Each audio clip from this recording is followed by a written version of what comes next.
Hello everyone, welcome to study with Gyan प्रकाश।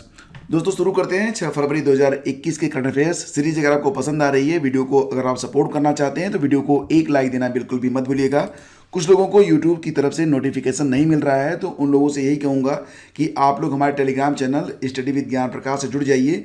यहाँ पर आपको हर लेक्चर की PDF भी मिल जाएगी और जितने भी इंपॉर्टेंट वीडियो अपलोड होते हैं उसका नोटिफिकेशन भी आपको टेलीग्राम के माध्यम से मिल जाया करेगा। और फ्रेंड्स, अगर आपने अभी तक दिसंबर 2020 और जनवरी 2021 करंट अफेयर्स की ई बुक को परचेज नहीं किया है तो अभी भी आप इसे परचेज कर सकते हैं। इसे परचेज करने का लिंक आपको मिल जाएगा वीडियो के डिस्क्रिप्शन और कमेंट बॉक्स में। केंद्रीय बजट से प्रतिवर्ष 2-3 प्रश्न आते हैं प्रत्येक परीक्षा में, तो केंद्रीय बजट 2021-22 को बहुत ही संक्षेप में और बहुत ही अच्छे तरीके से प्रस्तुत किया गया है। इस वीडियो को वॉच जरूर कर लेना, आपको जो है ये वीडियो काफ़ी अच्छा लगेगा और इस वीडियो से कई सारे प्रश्न आपको मिल सकते हैं। और वैसे भी जन जागरूकता के लिए भी ये वीडियो आपके लिए काफ़ी इंपॉर्टेंट है। तो पहला क्वेश्चन बहुत ही शानदार है। उत्तर प्रदेश में पूरे साल चलने वाले चौरी चौरा जन प्रतिरोध के शताब्दी उत्सव का उद्घाटन करते हुए प्रधानमंत्री मोदी ने स्व रक्तय स्वराष्ट्रम रक्षेत संदेश के साथ कितने रुपए का डाक टिकट जारी किया है? सही जवाब इसका होगा ऑप्शन ए, 5 रुपए का डाक टिकट जारी किया गया है। यह एक स्मारक डाक टिकट है और आपको बता दें कि ये जो डाक टिकट है, इस डाक टिकट की 5000 सीट्स मुद्रित की गई हैं, जिनमें कुल 60,000 डाक टिकट हैं। गोरखपुर परिक्षेत्र के पोस्टमास्टर जनरल आकाशदीप चक्रवर्ती ने बताया है कि इस कस्टमाइज्ड डाक टिकट सीट का विशेष आवरण का जो मूल्य होगा वो क्रमशः 300 रुपये और 25 रुपये रखा गया है। तो इसे संस्मरण के तौर पर, यादगार के तौर पर कोई भी परचेज कर सकता है। ये आपको मिलेगा फिलेटलिक ब्यूरो से, प्रधान डाकघर से और साथ ही साथ चौरी डाकघर से भी ये जो स्मारक टिकट है इसकी बिक्री की जा रही है। देखिए फ्रेंड्स, यहाँ पर बाल साहित्य सम्मान की घोषणा कर दी गई है, बाल साहित्य सम्मान 2019 की। तो यहाँ पर क्वेश्चन काफ़ी इंपॉर्टेंट है। क्वेश्चन ये है कि बाल साहित्य सम्मान 2019 किसे प्रदान किया जाएगा? तो फ्रेंड्स, इसका सही जवाब है ऑप्शन ए, किरण सिंह को दिया जाएगा बाल साहित्य सम्मान 2019। तो याद रखिएगा कि ये जो बाल साहित्य सम्मान होता है इसका पूरा नाम आपको पता होना चाहिए। तो उत्तर प्रदेश हिंदी संस्थान की ओर से संचालित बाल साहित्य संवर्धन योजना के तहत गठित समिति ने वर्ष 2019 के बाल साहित्य सम्मानों की घोषणा गुरुवार को कर दी है। बलिया जिले के अखार गांव की किरण सिंह को सुभद्रा कुमारी चौहान महिला बाल साहित्य सम्मान के लिए चुना गया है। उन्हें 51,000 रुपये नगद और साथ ही प्रशस्ति पत्र से सम्मानित किया जाएगा। इसके अलावा सोहनलाल द्विवेदी बाल कविता सम्मान, देखिए यहाँ पर ध्यान दीजिएगा, सुभद्रा कुमारी चौहान महिला बाल साहित्य सम्मान है जिसे सम्मानित किया जाएगा। किरण सिंह की रहने वाली हैं ये बलिया की। सोहनलाल द्विवेदी बाल कविता सम्मान से सम्मानित किया जाएगा। गौरी शंकर वैश्य को रहने वाले हैं ये लखनऊ के। और अमृतलाल नागर बाल कथा सम्मान से सम्मानित किया जाएगा डॉक्टर दयाराम मौर्य रत्न को। तो ये जो जानकारी है काफ़ी इंपॉर्टेंट है और एग्जाम के लिए तो बहुत ही जरूरी है कि ये आपको पता होना ही चाहिए। केंद्र सरकार द्वारा बुजुर्गों के हित के लिए शुरू की गई अटल वयो अभ्युदय योजना, नाम इसका है अटल वयो अभ्युदय योजना के लिए वित्त वर्ष 2021-22 में कितनी धनराशि का आवंटन किया गया है? सही जवाब इसका होगा ऑप्शन सी, ये 300 करोड़ रुपए की धनराशि जो है अटल वयो अभ्युदय योजना के लिए आवंटित की गई है। और फ्रेंड्स, आपको बता दें कि केंद्र की मोदी सरकार ने बुजुर्गों का खास ख्याल रखने के लिए नई योजना पर काम शुरू कर दिया है। इसे अटल वयो अभ्युदय नाम दिया गया है, अटल वयो अभ्युदय नाम दिया गया है। अब तक की जानकारी के मुताबिक इस योजना के तहत सभी जिलों में बुजुर्गों की बेहतर देखभाल के लिए वृद्धाश्रम खोले जाएंगे। महिलाओं के लिए यहाँ खास व्यवस्था होगी। साथ ही सभी राज्यों में इनके बेहतर इलाज के लिए एक केयर सेंटर भी स्थापित किया जाएगा, जो सभी राज्यों को राजधानी में ही स्थापित किए जाएंगे। इसके साथ ही बुजुर्गों के लिए पहले से चल रही जो वयोश्री स्कीम थी इसका भी विलय कर दिया गया है अटल वयो अभ्युदय योजना में। तो ये आपको बिल्कुल पता होना चाहिए कि वयोश्री स्कीम जो थी ये अब खत्म हो गई है। वयोश्री जो स्कीम थी इसका विलय हो गया है अटल वयो अभ्युदय योजना में। ठीक है, तो फ्रेंड्स, अटल वयो अभ्युदय योजना पर आने वाले वित्तीय वर्ष में 300 करोड़ रुपए खर्च किए जाएंगे। यह मौजूदा वर्ष के आवंटन की तुलना में 50% अधिक है। इसका फायदा 4 लाख से ज़्यादा वरिष्ठ नागरिकों को मिलेगा। साथ ही बुजुर्गों के लिए एल्डर लाइन नाम से एक राष्ट्रीय हेल्पलाइन जो है शुरू की जाएगी। तो ये याद रखना कि बुजुर्गों के लिए जो राष्ट्रीय हेल्पलाइन है, नेशनल हेल्पलाइन, उसका नाम है एल्डर लाइन। ठीक है, तो ये काफ़ी इंपॉर्टेंट होगा, एग्जाम में पूछा भी जा सकता है कि बुजुर्गों की हेल्प के लिए कौन सी राष्ट्रीय हेल्पलाइन शुरू की गई, तो इसका नाम है एल्डर लाइन। सामाजिक न्याय और अधिकारिता मंत्रालय के सचिव आर सुब्रमण्यम ने इस बारे में विस्तृत जानकारी दी है। इसकी घोषणा वित्त मंत्री निर्मला सीतारमण ने अपने बजट भाषण में की थी। अगला क्वेश्चन ये पूछ रहा है आपसे कि हाल ही में माउंट एटना ज्वालामुखी फिर से फट पड़ा है। तो ये माउंट एटना नामक जो ज्वालामुखी है, ये यूरोप का सबसे अधिक सक्रिय और हमेशा इसमें से धुआं और गैस निकलता ही रहता है। तो ये किस देश में स्थित है, इसे देखने के लिए आप कहाँ जाएंगे? तो फ्रेंड्स, इसे देखने के लिए आप जाएंगे कहाँ पर? देखिए, इंडोनेशिया में जाएंगे तो ये आपको नहीं मिलेगा, ये मिलेगा आपको कहाँ पर? इटली में। इटली में एक स्थान है सिसिली। ठीक है, तो सिसिली के आसपास ही आपको ये दिखेगा। तो माउंट एटना जो है ये सिसिली के तट पर स्थित एक सक्रिय ज्वालामुखी है। सबसे पहले यह 6000 ईसा पूर्व में फटा था। यह हजारों सालों से धधकता चला आ रहा है और यूरोप का सबसे सक्रिय ज्वालामुखी बन चुका है। यहाँ तक कि यह आज पर्यटकों के लिए आकर्षण का केंद्र भी बन चुका है। इससे निकलता सुर्ख लावा रात के अंधेरे में देखने में बेहद आकर्षक लगता है, जिसके लिए दूर दूर से लोग आते हैं। यहाँ तक कि सोशल मीडिया पर शेयर की जा रही जो ताज़ा तस्वीरें हैं उसे आतिशबाजी भी बताया जा रहा है। हाल ही में इंटरनेशनल डे ऑफ फ्रेटर्निटी किस दिन मनाया गया है? तो फ्रेंड्स, इसका मतलब क्या होता है? इसका मतलब होता है अंतर्राष्ट्रीय मानव बंधुत्व दिवस। तो फ्रेंड्स, ये अभी हाल ही में सेलिब्रेट किया गया है, पहली बार 4 फरवरी 2021 को, याद रखना, क्योंकि ये पहली बार मनाया गया है तो ये काफ़ी इंपॉर्टेंट हो जाता है। कोई भी प्रश्न या कोई भी ऐसा तथ्य जो कि पहली बार घटित हो रहा है तो वो ऑटोमेटिकली एग्जाम के लिए इंपॉर्टेंट हो ही जाता है। तो बात करते हैं अंतर्राष्ट्रीय मानव बंधुत्व दिवस के बारे में। ये अभी हाल ही में 4 फरवरी को सेलिब्रेट किया गया। तो अंतर्राष्ट्रीय मानव बंधुत्व दिवस का उद्देश्य क्या है? इसका उद्देश्य है विभिन्न संस्कृतियों और धर्मों या मान्यताओं और सहिष्णुता को बढ़ावा देने के बारे में जागरूकता बढ़ाने के महत्व को रेखांकित करना, यानी कि दुनिया के जितने भी धर्म हैं और जितने भी लोग हैं वो आपस में मिलजुल कर रह सकें।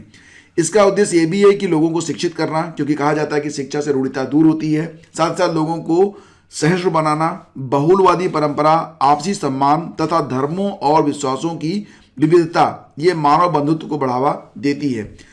तो ये पहला वर्ष है जिसकी थीम रखी गई है ए पैथवे टू द फ्यूचर। तो ये थीम है, ये काफ़ी इंपॉर्टेंट है, वेरी वेरी इंपॉर्टेंट। ये आप याद रखना इसको कि अंतर्राष्ट्रीय मानव बंधुत्व दिवस की थीम रखी गई है ए पैथवे टू द फ्यूचर। 21 दिसंबर को संयुक्त राष्ट्र महासभा ने 4 फरवरी को अंतर्राष्ट्रीय मानव बंधुत्व दिवस के रूप में घोषित करते हुए यह प्रस्ताव पारित किया है और 2021 में यह पहली बार मनाया जा रहा है। तो ये आपको काफ़ी इंपॉर्टेंट फैक्ट है जिसे आपको याद रखना है। हाल ही में किसी राष्ट्रीय सुरक्षा परिषद यानी कि एनएससी, इसको कहेंगे आप नेशनल सेफ्टी काउंसिल। ठीक है, तो नेशनल सेफ्टी काउंसिल का अध्यक्ष हाल ही में किसे नियुक्त किया गया है? सही जवाब इसका होगा ऑप्शन बी, एस.एन. सुब्रमण्यम।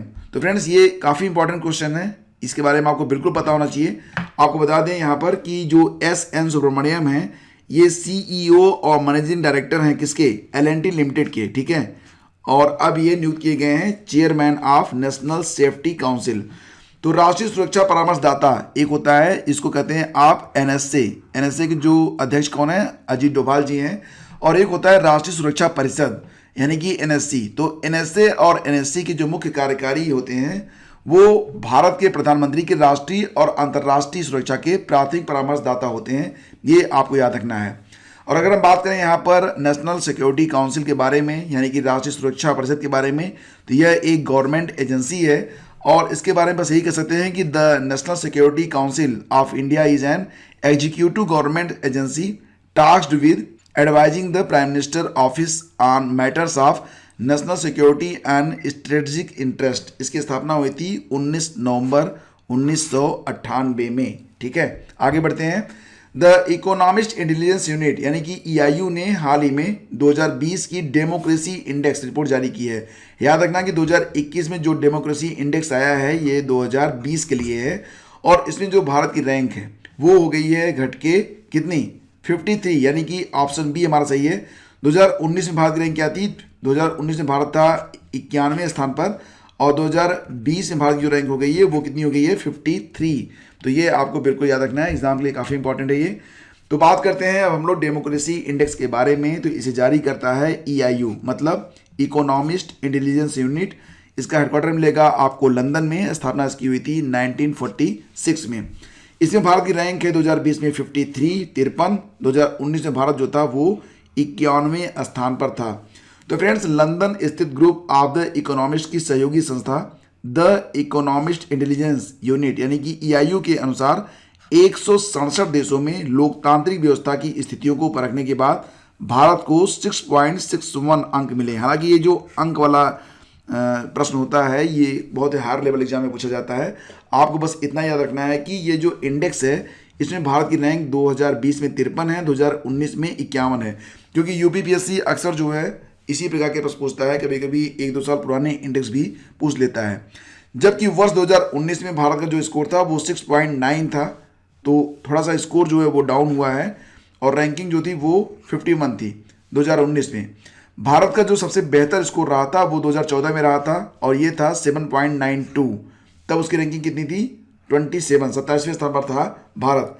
तो फ्रेंड, डेमोक्रेसी इंडेक्स जो इस बार जारी हुआ है, तो जो रिपोर्ट जारी हुई है उस रिपोर्ट का नाम है democracy in sickness and in health. तो ये जो है इसी शीर्षक से रिपोर्ट जारी की गई है EIU की, और इसमें जो पहला स्थान है वो मिला है नॉर्वे को। तो ये भी आपको याद रखना है, नॉर्वे पहले स्थान पर है, दूसरे स्थान पर है आइसलैंड, तीसरे स्थान पर है स्वीडन, चौथे स्थान पर न्यूजीलैंड और पांचवें स्थान पर है कनाडा। तो ये सारे देश क्रमशः टॉप 5 में आते हैं, तो इसके बारे में आपको पता होना चाहिए।